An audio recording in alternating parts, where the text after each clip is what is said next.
दे दिया था कि कौन आया था कि भौतिक परिवर्तन क्या होता है। कोई बता सकता है भौतिक परिवर्तन क्या होता है? बता, भौतिक परिवर्तन क्या होता है? जो दिखाई देता है। बस सीधी सी बात है, ऐसा कोई परिवर्तन, ऐसा कोई बदलाव जो हमें हमारी आंखों से दिखाई दे। जैसे पंखा चल रहा है, हमको दिख रहा है, तो ये क्या हो जाएगा? भौतिक परिवर्तन के अंतर्गत आएगा। ठीक है, जो आंखों से क्या हो बेटा? आंखों से दिखे। आंखों से क्या हो? दिखे।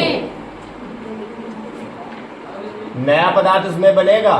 नया पदार्थ नहीं बनता है। नया पदार्थ, पंखा से हेलीकॉप्टर नहीं बन जाएगा, सदैव पंखा ही रहेगा। नया पदार्थ नहीं बनता है। ठीक है,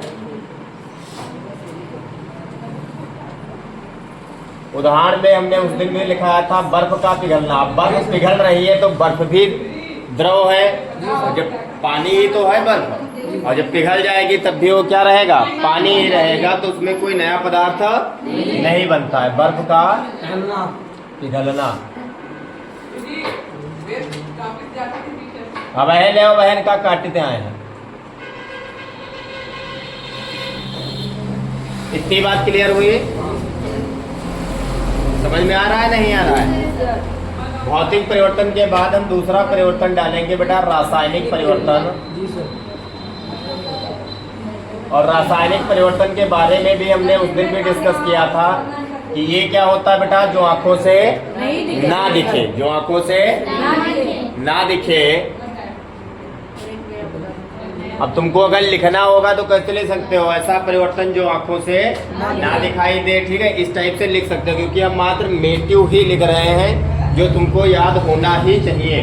समझ रहे हो नहीं? इसको आप थोड़ा अपने शब्दों में भी लिख सकते हो, जो आंखों से ना दिखे।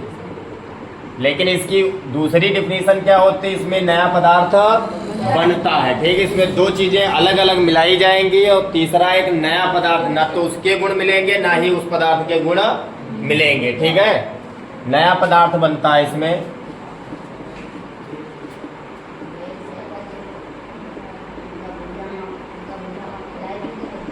जैसे लकड़ी का जलना, दूध से दही बनना आदि। ठीक है, यहाँ पे ऐसे एक नोट हेडिंग डालोगे, नोट में लिख लेना मोमबत्ती का जलना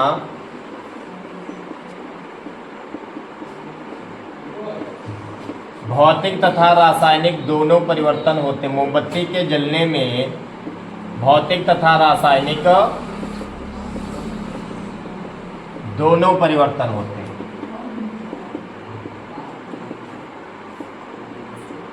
कैसे दोनों होते हैं? देखो, मोमबत्ती जलती है तो उसकी हाइट कम पड़ती है। हाइट कम पड़ती नहीं?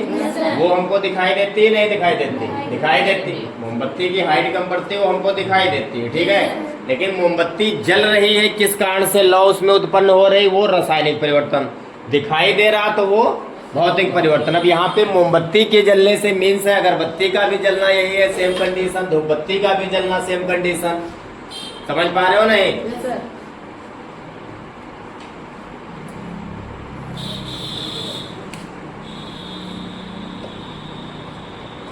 चैनल हमारा सब लोग सब्सक्राइब करो कि नहीं? अरे कोई तुमको सब्सक्राइब करना है, मोबाइल पास सब्सक्राइब करो, मोबाइल फेंक दो।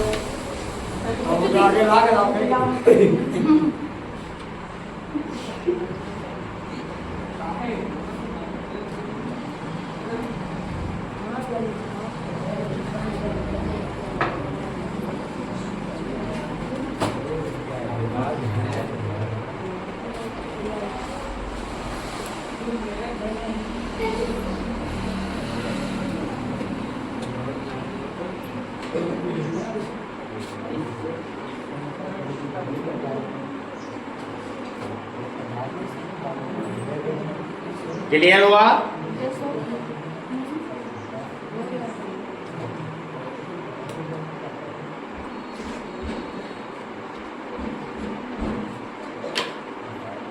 किताब में भी तो वही लिखा है।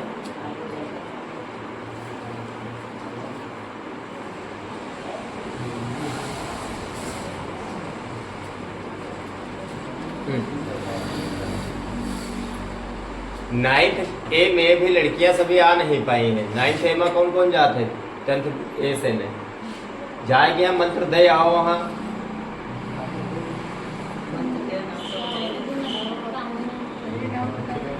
नाम है कोई गई हाँ हाँ हाँ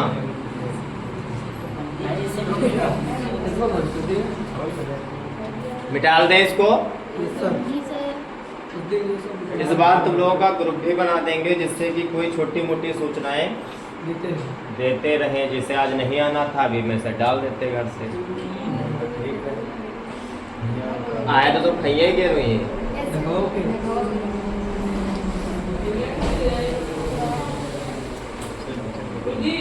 हाँ हाँ तो 0 लिख दो बड़ा। यहाँ पे समझना है अगर कोई भी शब्द जलना शब्द यूज आ रहा है तो वहाँ पे रासायनिक परिवर्तन ही होता है, चाहे वो लकड़ी का जलना हो चाहे वो किसी भी चीज का जलना हो। ठीक है जल्दी जल्दी थोड़ा लिखो वरना हो नहीं पाएगी। एक ही क्लास हफ्ते में मिल पाती।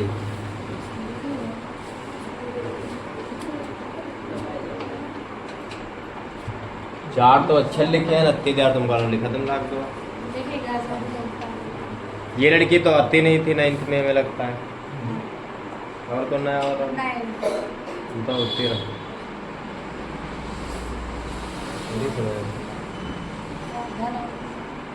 तो मेरा था वो लड़की नया हो रहा।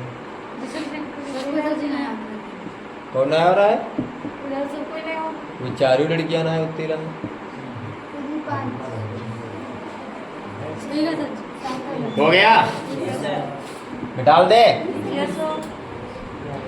अब बेटा आते हैं लेसन पर। इससे बहुविकल्पीय क्वेश्चन पूछा जाता है कि जैसे लकड़ी का जलना कौन सा परिवर्तन है, ये तुमको लिखने को नहीं देगा। ठीक है पेपर में रासायनिक परिवर्तन और भौतिक परिवर्तन में बताओ तो ये तुमको नहीं देगा। वो बहुविकल्पीय क्वेश्चन पूछ सकता है कि रासायनिक परिवर्तन मतलब जैसे कोई भी उदाहरण देकर कि इसमें कौन सा परिवर्तन है, या ऐसे पूछ सकता है निम्नलिखित में से किसमें रासायनिक परिवर्तन है। ठीक है तो हमने तुमको एक्सप्लेन किया है। नई डिफिनीशन होगी बेटा रासायनिक अभिक्रियाएं। कौन सी अभिक्रिया?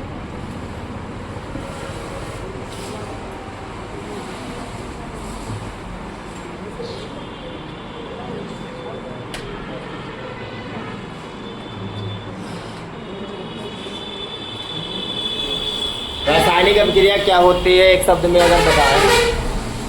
कम से कम 2 चीजें मिलाओ और एक नया पदार्थ बने। क्या बने? कम से कम 2 चीजें मिला दो, कोई भी 2 चीजें उससे क्या बन जाए? एक नया पदार्थ। नया पदार्थ का मीन्स यहाँ पर क्या है? नए पदार्थ से मीन्स है कि जो भी 2 पदार्थ मिला रहे हो उसके गुण ना मिले। जैसे अगर शरबत को लीजिए तो पानी और चीनी मिला देते हो लेकिन शरबत बनता है तो उसी के गुण मिलते हैं। नोटिस किया नहीं? शरबत जब बनाओगे तो चीनी के गुण मिल जाएंगे शरबत में और पानी के गुण मिल जाएंगे। लेकिन रासायनिक अभिक्रिया वो होती है कि जो दोनों पदार्थ मिलाओगे उसके गुण नहीं मिलेंगे। ठीक है अर्थात कम से कम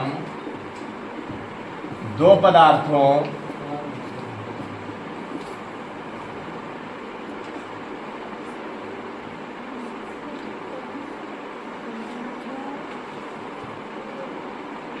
को मिलाकर बना बढ़िया ना लगा।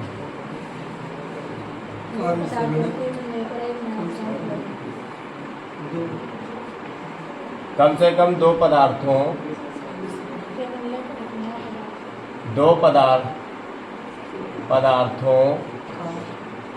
के मिलने से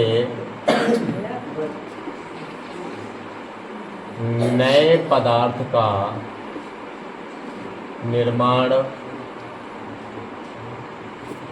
होना क्या कहलाता है बेटा? रासायनिक अभिक्रिया कहलाता है। ठीक है समझ पा रहे हो नहीं?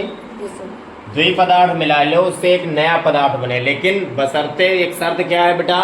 शर्त ये है कि दोनों जो भी 2 पदार्थ मिला रहे हैं, जैसे हम Na मिलाएं सोडियम मिलाएं प्लस इसमें क्लोरीन मिला दें तो ये बनता है 2NaCl। क्या बनता है?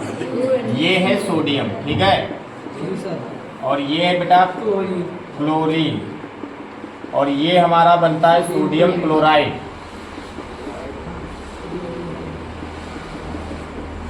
इसी को बेटा नमक कहते हैं, पहले से लिखा चुके होंगे आप। जी सर। अब जो नमक के गुण हैं वो सोडियम के गुण से नहीं मिलेंगे, और क्लोरीन के भी गुण इससे नहीं मिलते। समझ पा रहे हो नहीं कि दो ऐसी चीज़ें मिलाए हैं जिनकी गुण का मतलब है विशेषताएं, कि जैसे सोडियम दूसरे तरीके का है Cl, नमक का दूसरे गुण है, इनके गुण आपस में नहीं मिलते हैं, ठीक है। अभिक्रिया इंपॉर्टेंट है, सारी अभिक्रियाएं बहुत अच्छे से लिखना।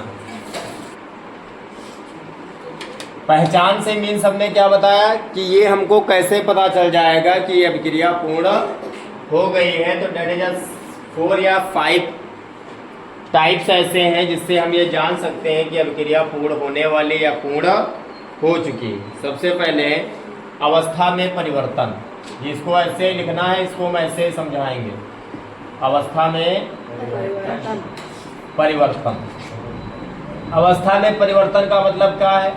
अवस्था के आधार पर पदार्थ 3 प्रकार का होता है, ठोस, द्रव और गैस। अवस्था में परिवर्तन का मीन्स है कि कोई ठोस से द्रव में बदल जाए। कोई दो चीजें मिलाई थी जो कि ठोस थी, वो काहे में हो गई? द्रव में हो गई या गैस में पहुंच गई, तो हम जान जाते हैं कि अभिक्रिया क्या हुई, हमारी पूर्ण हो गई। बात समझ पा रहे हो नहीं? अवस्था में परिवर्तन से। दूसरा है बेटा ताप में परिवर्तन। दूसरा क्या है? ताप का मतलब आंच से है। आंच जानते हो नहीं? अगर किसी का ताप टेम्परेचर बढ़ जाएगा तो हम जान जाएंगे कि अभिक्रिया क्या हुई, कंप्लीट हो गई। या तो गिर जाए, मतलब ताप बढ़ भी सकता है और ताप गिर भी सकता है, इससे हम भी जान सकते हैं कि अभिक्रिया जो हुई वो पूर्ण हो गई। तीसरी चीज है रंग बदलना, रंग में परिवर्तन। और चौथी चीज होगी अवक्षेप का बनना, इसमें लिखा नहीं। अवक्षेप का बनना। तो रंग जब बदल जाएगा तब हम जान जाएंगे कि अब क्रिया पूर्ण हुई। या अवक्षेप का मीन्स होता है, चाय बनाया सभी लोगों ने नहीं, एक ऊपर परत पड़ जाती है, देखा है, उसके बाद में चाय बन भी जाती है। वो जब परत जब उठने लगती है उसके बाद में क्या होती है, तो अवक्षेप का मतलब है वही, ठीक है, परत का बनना। परत के बाद में अभिक्रिया हमारी क्या हो जाती है, कंप्लीट हो जाती है।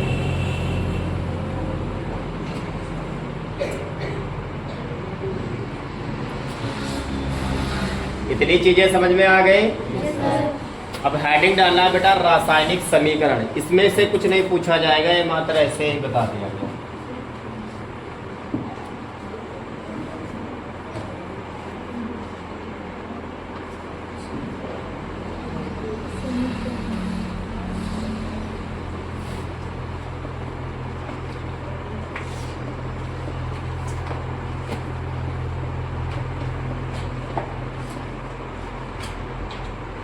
इसका भी बेटा बहुत बड़ा इतिहास है। निर्माण ही इससे हुआ है, दो चीज़ों की वजह से हुआ। एक तो वैज्ञानिकों ने अमृत की खोज करने की कोशिश की। अमृत समझते हो नहीं? उन्होंने देखा पुराणों में कि कुछ ऐसा पेय पदार्थ है जिसको पीने के बाद लोग क्या हो जाते थे, अमर हो जाते थे। तो वैज्ञानिकों ने क्या किया कि ऐसा पेय पदार्थ बनाने की कोशिश की जिससे वो क्या हो सके, अमर हो सके। दो चीजों को आपस में क्या करते रहे, मिलाते रहे। कोई भी दो चीजें उठा के मिलाओ फिर उसका पिए, सोचे कि हम अमर तो नहीं, अमर हो जाएंगे। समझ रहे हो नहीं? दूसरा एक तथ्य है, एक होता है पारस पत्थर। पहले ही पूर्व की बातें हैं, ऐसा कोई पत्थर वास्तव में होता नहीं, जैसे अमृत ऐसी कोई चीज होती नहीं है, ठीक है। इसी तरीके से पारस पत्थर की कथा बहुत प्रचलित थी। पारस पत्थर कहते हैं कि अगर लोहे में छुआ दो तो सोना हो जाएगी, ठीक है। पास पत्थर के बारे में क्या था तथ्य कि अगर उसको किसी भी चीज में छुआ दोगे तो क्या हो जाएगा, सोना। तो वैज्ञानिकों के अंदर पास पत्थर बनाने की क्या हो गई, होड़ लग गई कि हम पास पत्थर बना लेंगे और अमीर हो जाएंगे। इससे क्या हुआ कि दो दो चीजें लोग मिलाते रहे और उससे केमिस्ट्री का क्या हो गया, उदय हो गया। केमिस्ट्री का मीन्स है रसायन विज्ञान का क्या हो गया, उदय हो गया और निर्माण हो गया।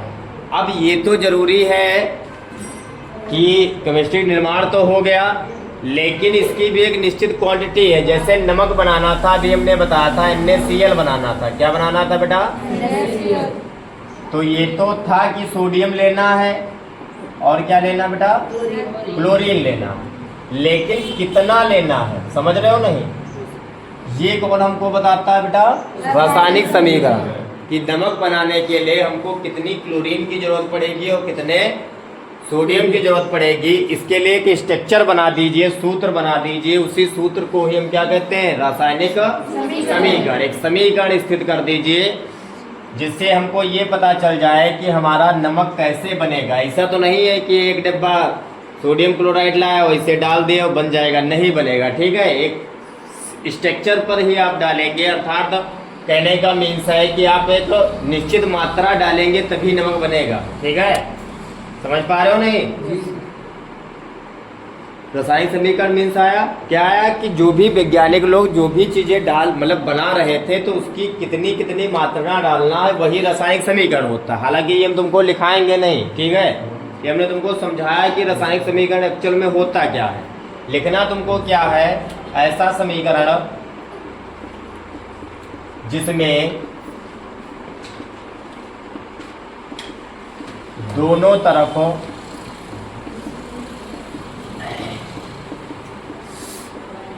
तत्व या परमाणु, जो भी लिखना चाहना, तत्व या परमाणु की संख्या समान हो, की संख्या समान हो, क्या कहलाता है बेटा? रासायनिक समीकरण। ऐसा समीकरण जिसमें दोनों तरफ तत्वों की संख्या क्या हो, समान हो। उसके बाद अब इसमें लिखने की विधियां हैं, ये सब हम अपने तरीके से कराएंगे। ठीक है, ध्यान देते हैं बेटा। इसमें एक चीज और ध्यान देते हैं, यहाँ से नोट डाल लेना। यहाँ पे ये चीज नोटिस करो कि कहीं पर हम दो यहाँ पे लगा दे रहे हैं, कहीं पर यहाँ पे लगा दे रहे हैं। तो ऐसा क्या है, 9th में हमने बताया भी होगा कि कुछ तत्व होते हैं एक परमाणु, कितने परमाणु का, और कुछ तत्व होते हैं द्वि परमाणु, कितने परमाणु का, द्वि परमाणु का मतलब है ये अकेले कभी रिएक्शन नहीं करते, अर्थात ये अकेले कभी जाते नहीं युद्ध में, समझ रहे हो नहीं? और एक परमाणु वाले ताकती साहसी होते हैं, वो कहते हैं हम अकेले ही काफी हैं, समझ रहे हो नहीं? तो कुछ एक परमाणु होते हैं, कुछ द्वि परमाणु होते हैं। एक परमाणु के कुछ लिख लोगे। एक परमाणु का मीन समझ पाए कि वो अकेले चले जाएंगे, जैसे सोडियम अकेले चला जाता है, ठीक है। और क्लोरीन जो है वो अकेले कभी नहीं दिखेगा। अगर अर्थात हम कहना चाह रहे हैं कि Cl कभी भी सिंगल नहीं दिखेगा। Cl जहाँ भी दिखेगा उसके साथ क्या लगा होगा, 2 लगा होगा, समझ पा रहे हो नहीं? लेकिन सोडियम आपको सिंगल भी दिखेगा, समझ पा रहे हो नहीं? दिक्कत एक परमाणु में बेटा जितने भी धातु हैं, जितने भी धातु कैसे पहचानोगे, तो जिसके पीछे यम लग जाए, क्या लग जाए, जैसे सोडियम, मैग्नीशियम, ठीक है, कैल्शियम, कैल्शियम नहीं, कैल्शियम अपवाद है,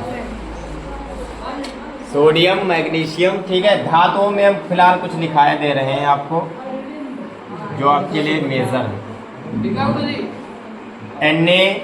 Na, MgAl, Co, और कौन सा था, सोना चांदी सब, Pb और Mn, Zn, ये सारे बेटा क्या है। इसी तरीके से और आएंगे धातु वाले लेसन में, हम और क्लियर कर देंगे, अगला लेसन होगा। ये सभी अकेले बेटा आ सकते हैं, ये सभी एक परमाणु को, समझ पा रहे हो नहीं? फिर होते हैं द्वि परमाणु को, द्वि परमाणु जो अकेले नहीं जाते युद्ध में, ठीक है। ये होते हैं सारे अधातु, क्या होते हैं, इसमें Cl आप ध्यान रख सकते हैं, ऑक्सीजन, नाइट्रोजन, Br, ये इसमें सभी में 2-2 लगा लेना, ठीक है। अकेले जाते ही नहीं, सदैव 2-2 में जाएंगे। हाइड्रोजन क्या होता है, हाइड्रोजन बेटा दोनों तरीके, हाइड्रोजन अपवाद है पूरी अवस्थानी में।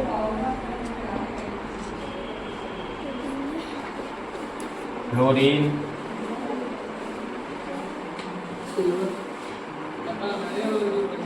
सिल्वर धातु है, वो एक परमाणु होगी। ठीक है, ये हमने कुछ लिख दिए हैं, समझ पा रहे हो नहीं? विशेष आगे हम अभी धातु में पढ़ाएंगे। रासायनिक अभिक्रिया के प्रकार, तो ये दोनों का नाम डाल दो, समझ जाएगा हम।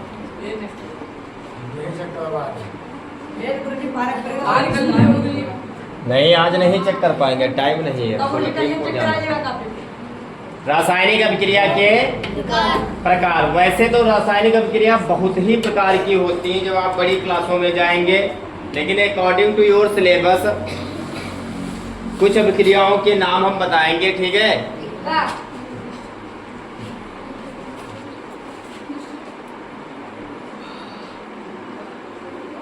पहली अभिक्रिया होगी बेटा संयोजन अभिक्रिया। अब इसको लिखना अपना बुक से, ठीक है, हम कम शब्दों में बताएंगे।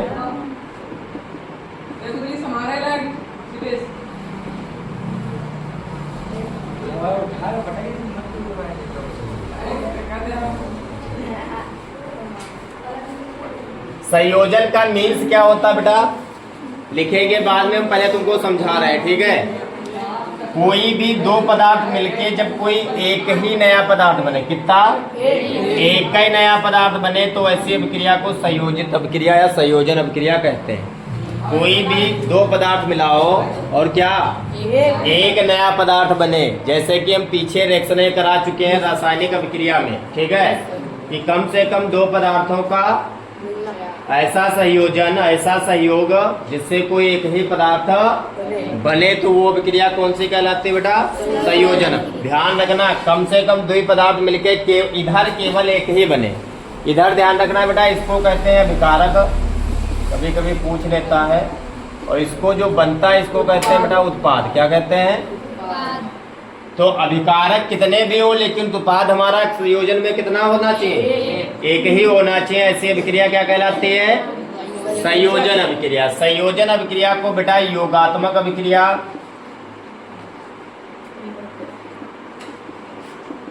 और कुछ बुकों में लिखा मिला है संकलन अभिक्रिया भी कहते हैं। ठीक है,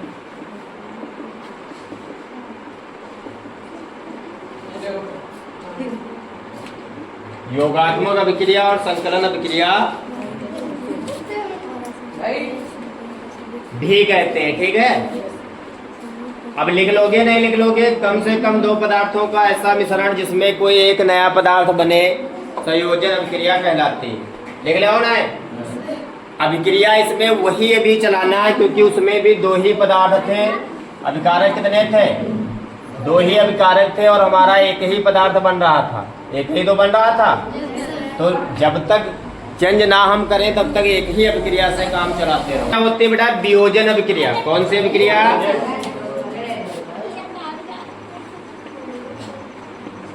वियोजन अभिक्रिया। वियोजन अभिक्रिया बताओ क्या होता है। वियोजन का मतलब ये होता है टूटना। वियोजन का मतलब क्या होता है, जब कोई एक पदार्थ बेटा कम से कम दो पदार्थों में टूट जाए।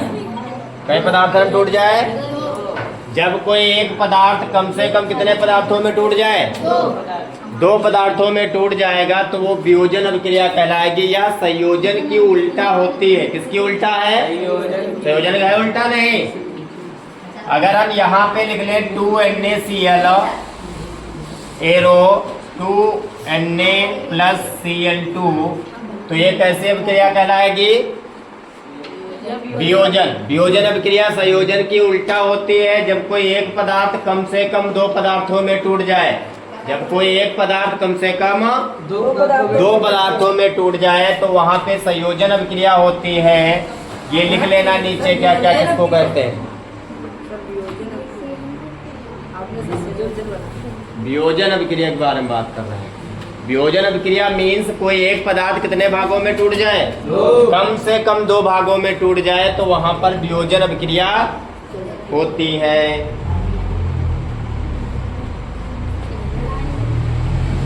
वियोजन अभिक्रिया को बेटा अपघटन अभिक्रिया भी कहते हैं।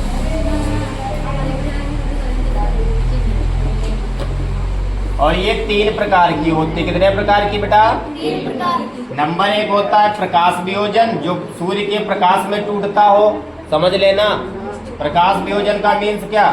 प्रकाश वियोजन का मीन्स जो प्रकाश सूर्य के प्रकाश में टूटता हो, सूर्य के प्रकाश में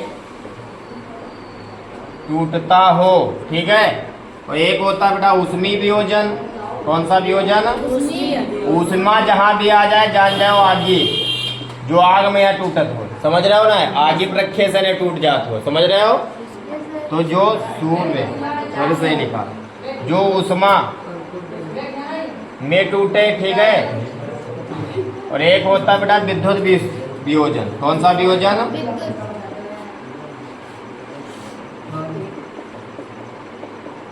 विद्युत वियोजन बेटा क्या होता है? जो लाइट, विद्युत का मतलब लाइट, जो विद्युत में टूटे। ठीक है। जो धारा प्रवाह में टूटे। किसमें? विद्युत धारा प्रवाह में टूटे। सबने एक एक रिएक्शन बुक में लिखी होगी, लिख ले। विस्थापन अभिक्रिया देखते हैं।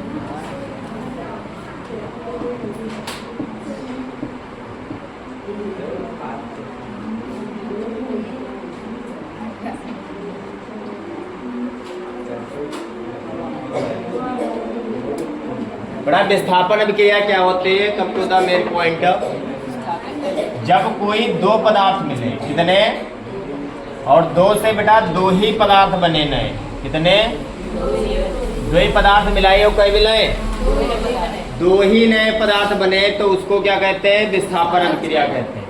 मतलब दो ही मिलाई तो दो ही नए पदार्थ बने। समझ पा रहे हो ना? दो से कितने बन रहे हैं? दो पदार्थ मिलाए हैं और दो से कितने पदार्थ बन रहे हैं? दो ही पदार्थ बन रहे हो, तो वहां पे कौन सी अभिक्रिया होती है? विस्थापन अभिक्रिया होती है। जैसे बेटा CuSu4 प्लस Zn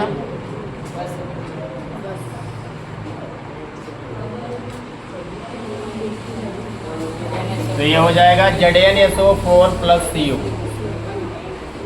ये है कॉपर सल्फेट। क्या है?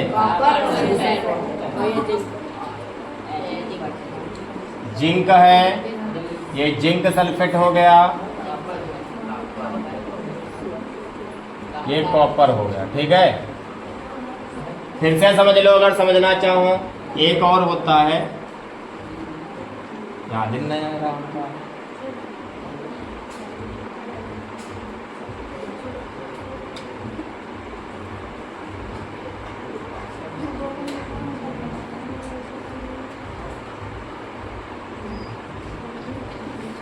AgNO3 plus KCl arrow KONO3 plus AgCl।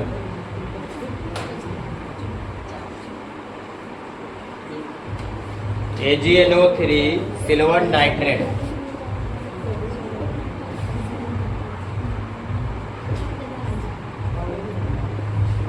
Potassium chloride.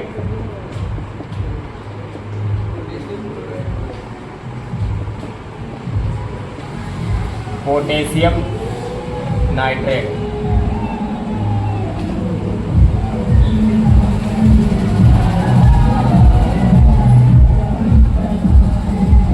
Silver chloride.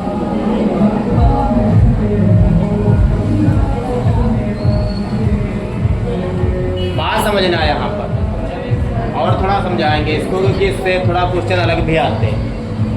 हमने इसमें दो रिएक्शनें लिखाई हैं। एक्चुअली में प्रतिस्थापन अभिक्रिया दो तरीके की होती है। कितने तरीके की? दो तरीके की होती है। ठीक है।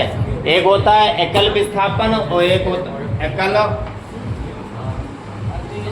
एकल विस्थापन और एक होता है द्वि विस्थापन। एक होता है बेटा एकल विस्थापन और इससे क्वेश्चन पूछा गया है। एक होता है बेटा द्वि विस्थापन। बात समझ पा रहे हो नहीं? एक होता है एकल विस्थापन, एक क्या होता है? विस्थापन अभिक्रिया दो टाइप की होती है। एक होता है एकल विस्थापन, एक होता है द्वि विस्थापन। बात जो समझाना चाह रहे हो समझ लीजिए, हर बार इससे बहुविकल्पी का क्वेश्चन आता है। इसमें हम देख रहे हैं जब पूरा दो चीजें जुड़ी होती हैं तो उसको हम कह देते हैं यौगिक। क्या कह देते हैं? और जो सिंगल होता है उसको हम क्या कहते हैं बेटा? तत्व। जिसमें एक तत्व हो और एक यौगिक होता है उसको हम कहते हैं एकल विस्थापन। कौन सा विस्थापन? फिर से समझ लीजिए, जिसमें एक तत्व, एक ही तत्व और एक ही यौगिक बनता है, ठीक है। नए में क्या है, जिसमें ज्यादा अक्षर होते हैं वो यौगिक, ठीक है। और ये क्या बन जाएगा? तो जब एक यौगिक और एक तत्व से अभिक्रिया कराई जाए और एक नया यौगिक और एक नया तत्व बनता है तो वहां पर एकल विस्थापन होता है, ठीक है। बात समझ पा रहे हो नहीं? द्वि विस्थापन में क्या होता है, इसमें दोनों यौगिक होते हैं। क्या होते हैं? दोनों यौगिक। ये भी देखो द्वि अक्षर द्वि तत्व मिले हैं, इसमें भी दो तत्व मिले हैं। जब दोनों यौगिक हो, दो यौगिकों से दो नए यौगिक बन रहे हो तो वहां पर द्वि विस्थापन होता है। एक लाइन पेपर में बहुत ज्यादा पूछी जाती है दो विस्थापन से कि आयनों के आदान प्रदान को क्या कहा जाता है? आयनों के आदान प्रदान को क्या कहा जाता है? द्वि विस्थापन कहा जाता है। क्वेश्चन बहुत बार पूछा गया। आयन क्या होता है? क्योंकि कोई भी बेटा लाइन है वो प्लस और माइनस में टूटती है, इसी को हम क्या कहते हैं? आयन कहते हैं। पहला यौगिक प्लस होता है, दूसरा यौगिक। इसी तरीके से आयनों के आदान प्रदान का मीन्स क्या है? जैसे ये प्लस का हो जाएगा, ये माइनस का, ये प्लस का, ये आदान प्रदान का मतलब है आपस में बदल लेना। इसका माइनस इससे बदल जाएगा, इसका प्लस इससे इसके साथ आ जाएगा। तो ये क्वेश्चन पूछा गया है कि द्वि विस्थापन अभिक्रिया क्या है, तो आयनों का आदान प्रदान क्या कहलाता है? द्वि विस्थापन। द्वि विस्थापन में दोनों यौगिक होते हैं, दो नया यौगिक बनाते हैं। एक बार ये भी रिएक्शन देके पूछा गया है 2022 में कि इसमें निम्नलिखित में से कौन सी अभिक्रिया द्वि विस्थापन की है। नहीं, एक रिएक्शन देके इस टाइप से ये पूछा गया है कि इसमें कौन सी अभिक्रिया है। उसमें बेटा ऑप्शन विस्थापन अभिक्रिया भी था और उसमें द्वि विस्थापन अभिक्रिया भी था। तो विस्थापन वाला गलत माना गया था, द्वि विस्थापन वाला ही सही माना गया था। समझ पाए?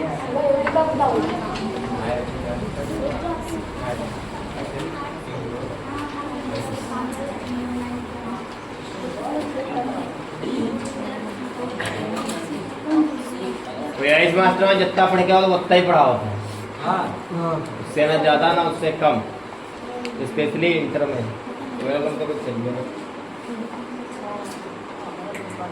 कौन सी अभिक्रिया बेटा?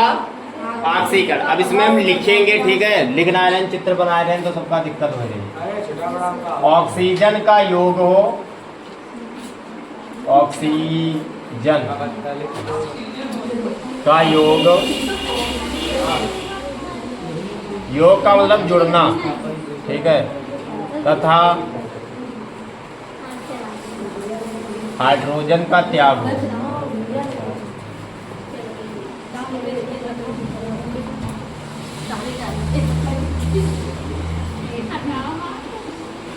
मतलब कोई ऐसी अभिक्रिया जिसमें ऑक्सीजन जुड़ रहा हो और क्या हो रहा हो, हाइड्रोजन अलग हो रहा हो, ठीक है, तो वहां पे ऑक्सीकरण अभिक्रिया कहलाती है। इसको उपचयन भी कहते हैं। क्या कहते हैं?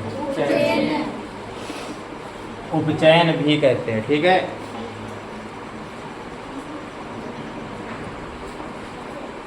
जैसे बेटा 2Cu प्लस O2, Cu एक परमाणु, O2 दो परमाणु। अब ऑक्सीजन का जुड़ने का मतलब क्या है? ऑक्सीजन इम्मा जुड़ जाएगा तो 2CuO हो जाएगा। समझ पा रहे हो? नहीं समझ पा रहे हो? इसी को कहते हैं ऑक्सीजन का जुड़ना। जुड़ने का मतलब है एकम जुड़ जाए। अगर इम्मा हाइड्रोजन होता तो हाइड्रोजन क्या होता? अलग हो जाता। समझ रहे हो नहीं? इसको कहते हैं बेटा कॉपर। ये क्या है? ऑक्सीजन है, ये है कॉपर ऑक्साइड।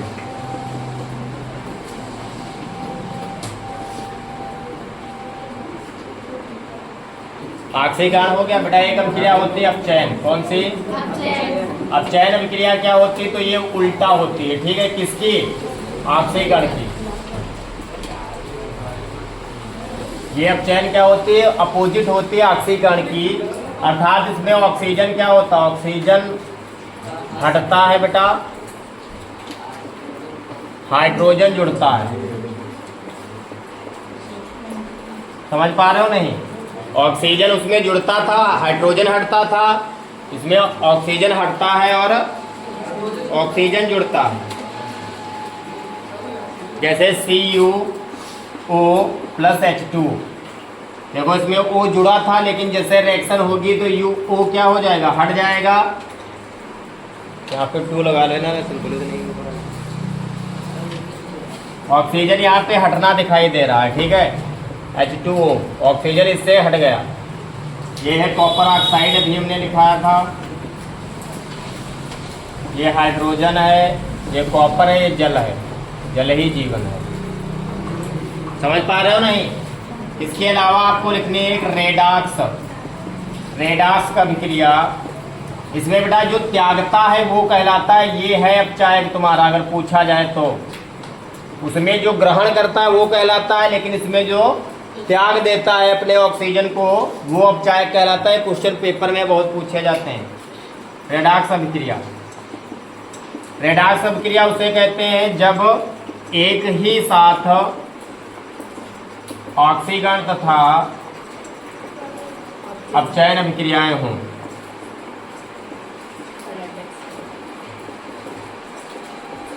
मतलब एक ही साथ साथ में ऑक्सीकरण हो और अपचयन अभिक्रिया हो, तो ऐसी अभिक्रिया को हम कौन सी अभिक्रिया कहते हैं? रेडॉक्स अभिक्रिया।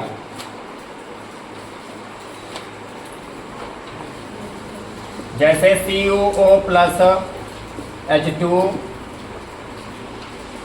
Is equal to Cu plus H2O, वही ऊपर वाली अभिक्रिया लिख लेना। मतलब क्या होता बताओ? कोई चीज छेप देना, छेप देने मतलब बाहर निकल जाना, ठीक है। जैसे पेन का होते हैं, इंक बाहर का हो जाते हैं, निकल जाती है, अर्थात जिसमें उष्मा क्या हो, जो अभिक्रिया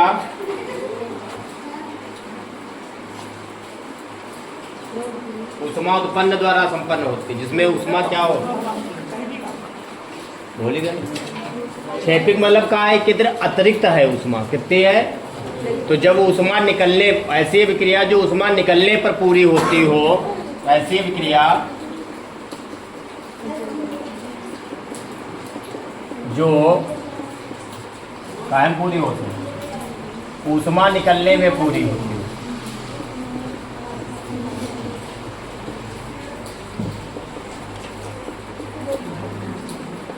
उष्मा क्षेपीय अभिक्रिया कहलाती है। इसमें सदैव प्लस का सिंबल रहेगा क्योंकि उष्मा इसके पास अधिक है, ठीक है। इसमें सिंबल लिखना बहुत ज्यादा जरूरी होता है। कोई रिएक्शन नहीं सुनना है मेरी किताब में। CH4 चलो हम लिखे दे रहे हैं, CH4 plus 2O2 equal to CO2 plus H2O plus उष्मा जरूर लिखना है, ठीक है। इसमें उष्मा निकल रही है, मेथेन है, ऑक्सीजन है, कार्बन डाइऑक्साइड है, ये सब लिखा चुके होते हैं पहले ही। ये जल है। ये ध्यान रखना बेटा, अगर बहुत डिटेल में चला जाएगा, पूछ ले कि यह अभिक्रिया किसका रूप है, तो यह संयोजन अभिक्रिया में संभव। यह संयोजन पढ़ा चुके हैं, संयोजन अभिक्रिया में संभव है। किस अभिक्रिया में संभव है? संयोजन अभिक्रिया में।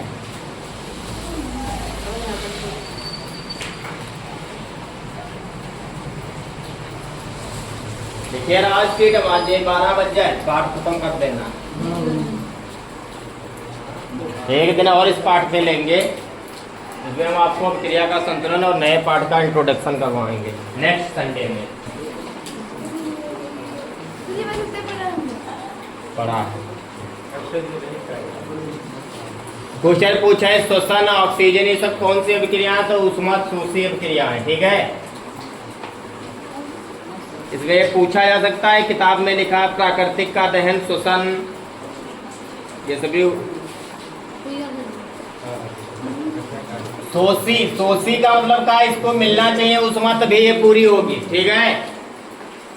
वो ऊष्मा निकलने पर पूरी होती थी, अर्थात उसके पास अतिरिक्त ऊष्मा होती थी। इसको जब तक ऊष्मा आप बाहर से नहीं देंगे तब तक ये पूरी सोचिए अभिक्रिया। इसमें भी ऐसे लिख लेना, ऐसी अभिक्रिया जो ऊष्मा मिलने पर पूरी होती, वो निकलने पर, ये मिलने पर पूरी होती। ठीक है, इसमें माइनस का चिन्ह लगेगा। कैसा चिन्ह लगेगा?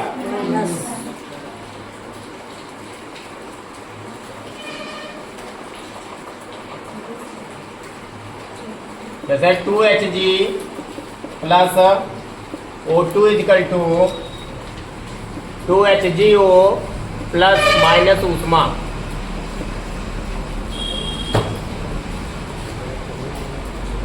Hg पारा होता है, ऑक्सीजन है,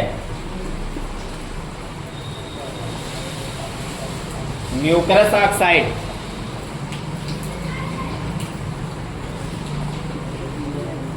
म्यूकरस ऑक्साइड। समझ पा रहे हो नहीं?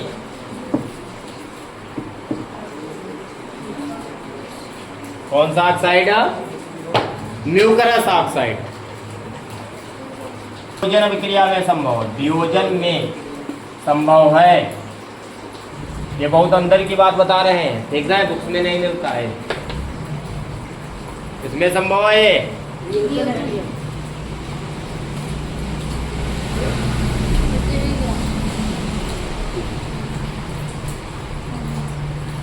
अरे लिखे ना हो, क्यों रहे हो? जो कॉपी बनाएगा उसके नंबर अच्छे आते हैं। ठीक है, क्योंकि विज्ञान में याद वह रहा जो हम पढ़ाई कर, बाकी किताब मॉडल वाडल वो कुछ ना याद रहा थे।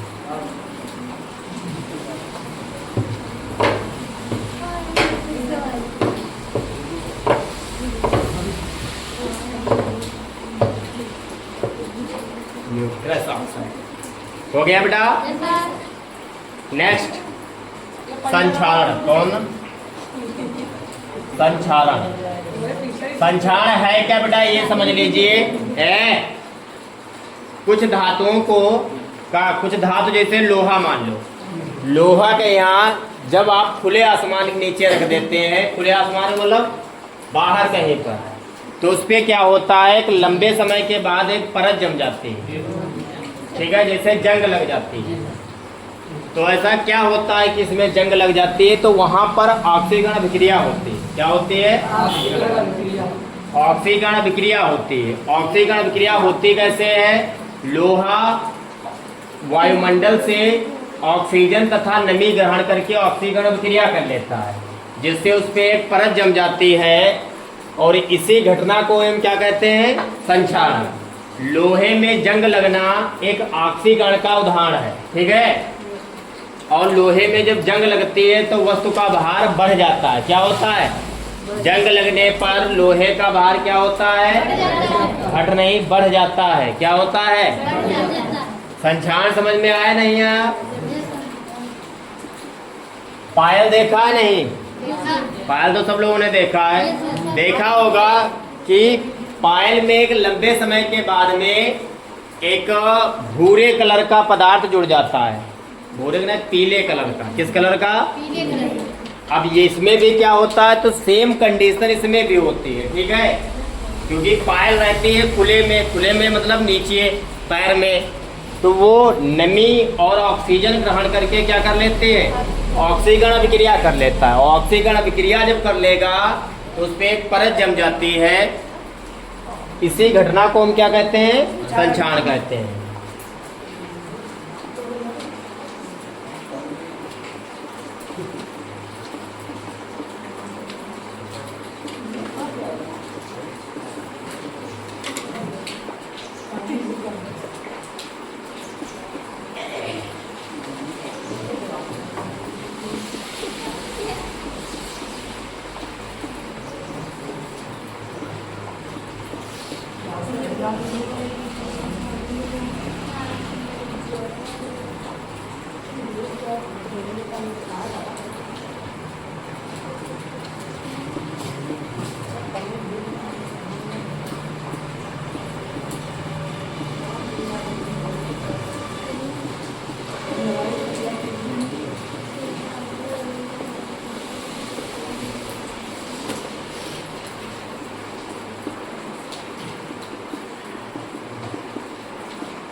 उपाय क्या है बेटा?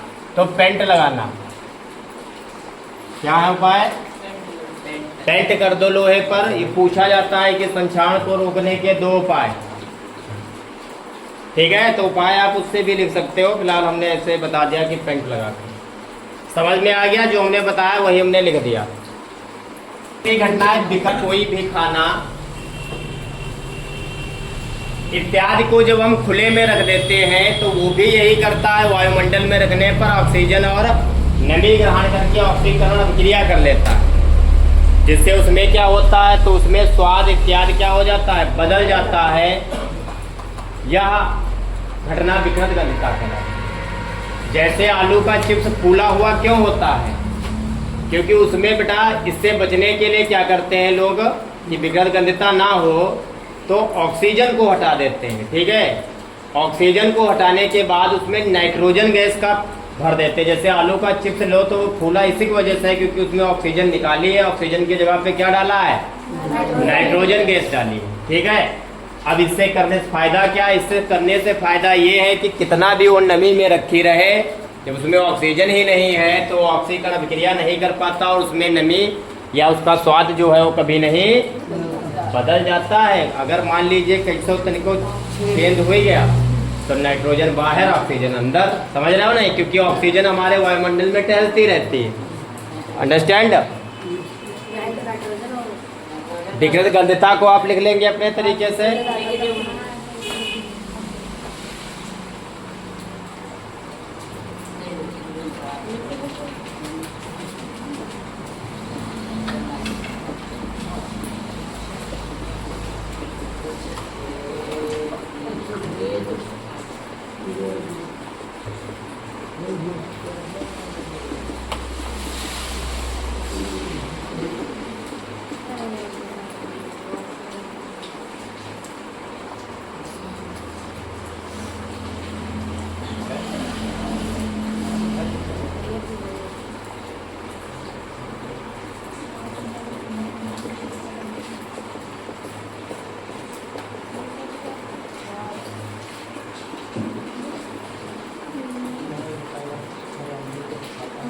कुछ तेल पदार्थ जैसे वसायुक्त, कुछ तेल तथा वसायुक्त खाद्य पदार्थ खुले आसमान के नीचे रखने पर वायुमंडल से ऑक्सीजन तथा नमी ग्रहण कर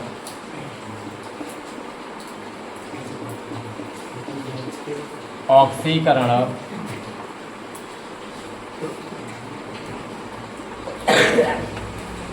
ऑक्सी होते हैं ऑक्सीकरण ऐसे लिखा जाता होगा ना, अभिक्रिया कर लेते हैं जिससे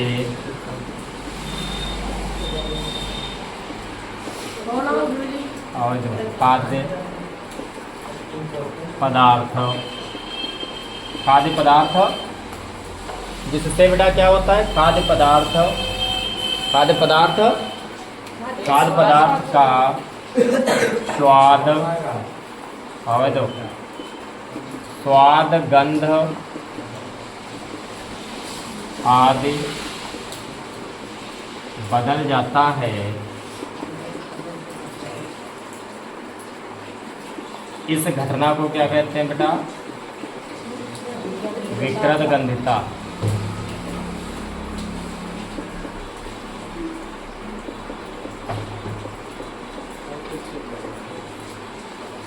उपाय में ये बेटा लिख लेना है कि आलू के चिप्स में क्या करते हैं, नाइट्रोजन गैस भर देते हैं ऑक्सीजन के स्थान पर। ठीक है, एनी प्रॉब्लम?